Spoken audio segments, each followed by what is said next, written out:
उदालगुरि जिल्ला डिमाकुसि दैमु नगराव खुंनो लानाय बर' थुनलाइ आफादनि 64थि बोसोरसालिया जथुम्मा आरो बे जथुम्माखौ फैगौ 2025 मायथाइनि जानुवारि दाननि 10, 11, 12 अक्ट'आव खुंनो लाहार फाहार खालामनाय जादों आरो बिनि सिगांनो सानसे सिगां उदालगुरि जिल्ला बर' थुनलाइ आफादा 9 जानुवारियाव खुंगोन आरो बै सानखालिनो उदालगुरि जिल्ला आबोबाबो बिथांमोननि बोसोरसालिया जथुम्माखौ खुंफुंगोन आरो आङो गोजोननाय मोन्दों फोरमायनानै जे जोंनि एक्जिबिशना कनफारेन्स जागायनायनि सिगांनो जानुवारि दाननि 6 अक्ट'निफ्रायनो कनफारेन्सखौ जोङो बे कनफारेन्सनि एक्जिबिशनखौ जोङो जागायजेनगोन 6 जानुवारिनिफ्रायनो आरो बेजों लोगोसे जोंनि जे जथुम्मा खुंनाय बे जथुम्मा खुंनायनि अक्ट'आ एसे आवगायनायखाय जोङो खामानिखौ जोबोद स्पिड आप खालामनो गोनां जादों जोबोद खामानिखौ जोङो स्पिड आप लानानै खामानि मावगासिनो दोङो आरो बे जथुम्माखौ जोङो खमसे खम 3,000सो बिगा हायाव जोङो खुंनो लाहार फाहार खालामनाय जादों बेवहाय गाहाय पेन्डेल मेन पेन्डेलानो जोंहा जागोन 400 स्कुवेर फिट बाय 132 गाहाय पेन्डेल आरो बेजों लोगोसे मोसाग्रा थागोन मेन स्टेज थागोन ग्रिन रुम थागोन बेबायदियै गोबां गुवार जायगाखौ लानानै जोङो बे जथुम्माखौ खुंनो लाहार फाहार खालामनाय जादों आरो जोंहा डेलिगेट जायफोर बेवहाय बाहागो लाफैगोन डेलिगेट हिसाबै जोंहा आसामनि गुबुन गुबुन जायगानिफ्राय बाहागो लाफैगोन वेस्ट बेंगलनिफ्राय फैगोन बांलादेशनिफ्राय फैगोन इण्ड'नेसियानिफ्राय फैगोन मेघालयानिफ्राय फैगोन बेबायदियैनो गुबुन गुबुन जायगानि बर' फिसाफ्रा बेवहाय डेलिगेट महरै बाहागो लाफैगोन आरो बिथांमोननि रेजिस्ट्रेसनखौ अनलाइन खालामनाय जादों बिथांमोना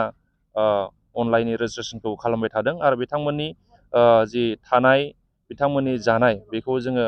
मोजां रोखोमै होनो थाखाय कमफर्ट खालामनो थाखाय जोङो गोबां नारा नाथा नाजाबदों जोङो जोबोद खस्थ' खालामदों बिथांमोनखौ जोङो मोजाङै रोखोमै जाहोगोन मोजाङै रोखोमै लाखिगोन बिथांमोननि गासैबो सुबिदाखौ जों खालामबाय थानाय जादों आरो जोंहा जानायनि खोथायाव बुङोब्ला जोङो डेलिगेटनि थाखाय एक्सट्रा डाइनिं हल जोङो बानायगोन बेवहाय अनलि डेलिगेट्सफ्राल' जागोन आरो भिआइपिनि थाखाय एक्सट्रा थागोन आरो रायजोफोरनि थाखाय एक्जिबिशनफोरनि थाखाय जोंनि साब कमिटि मेम्बारनि थाखाय जोङो एक्सट्रा डेलिगेट खालामनाय जागोन आरो बेवहाय एक्सट्रा डाइनिं रुम बानायनाय जागोन बे एक्सट्रा डाइनिं रुमाव खमसे खम 3,500 बिथांमोना जानो हानाय केपासिटि खालामनो नागिरदों आरो डेलिगेट्सनि थाखाय 1,500 जन जानो हानाय जों केपासिटि खालामगोन आरो भिआइपि एक्सट्रा थागोन बे रोखोमै जोङो जोबोद खस्थ' खालामनानै बेखौ जथुम्माखौ खुंफुंनो जोङो लाहार फाहार खालामनाय जादों आरो आं खावलायनो सानो गासै बर' रायजो राजाखौ नैबे डिमाकुसि दैमु नगराव खुंनो लानाय बर' थुनलाइ आफादनि 64थि बोसोरसालिया जथुम्माव बयबो लोब लोब फैनानै बाहागो लाफैनांगौ बेवहाय जोङो जोंनि खस्थ' डिमाकुसि ओनसोलनि गासै उदालगुरि रायजो राजाफोरनि बेवहाय खस्थ'आ दोङो बेवहाय जोङो गोबां खस्थ' खालामनानै बानायदों जोङो जोंनि खस्थ'जों बानायनाय जि कनफारेन्स खुंनो लानाय लाहार फाहार खालामदों बे खस्थ' खालामनानै खुंनो लानाय बे जथुम्माखौ जाहाथे रायजो राजाफोरा फैनानै नायफैयो बेवहाय बाहागो लाफैयो आरो बर'नि राव हारिमु थुनलाइ बेवहाय जोङो बर'नि राव हारिमु थुनलाइनि गोबां खोथा बाथ्राफोरखौ गेदेमा आलासि एकाडेमिसियान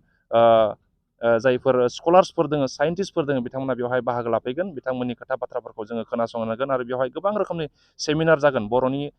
राव थांना थानाय बर'नि हारिमु बेवहाय गोबां अध्ययन खालामनाय जागोन गोबां माने लिरगिरि बिथांमोना बाहागो लाफैगोन बिथांमोननि खोथा बाथ्राफोरखौ जोङो खोनासंनो मोनगोन आरो बेवहाय गोबां सोलोंनो मोनगोन जोङो डिमाकुसिबासि हिसाबै जोङो जोबोद उत्सुक जानानै दोङो जोङो बेवहाय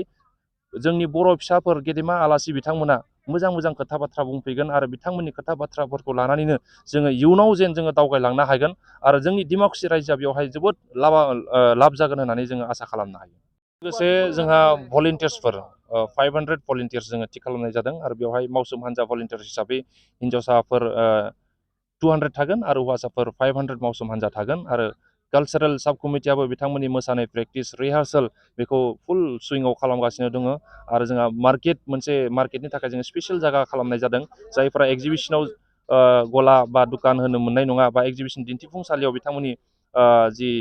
प्रडाक्ट्सफोरखौ दिन्थिफुंनो मोननाय नङा बिनि थाखाय जोङो मार्केटआवबो एक्सट्रा मार्केट बानायनाय जादों बेवहाय दिन्थिफुंनो हागोन आरो एक्जिबिशनाव अलरेडि दासिम जोंहा 600 स्टल्सफोर बुक जानानै दङ आरो जायफ्रा दासिमबो बुक खालामाखै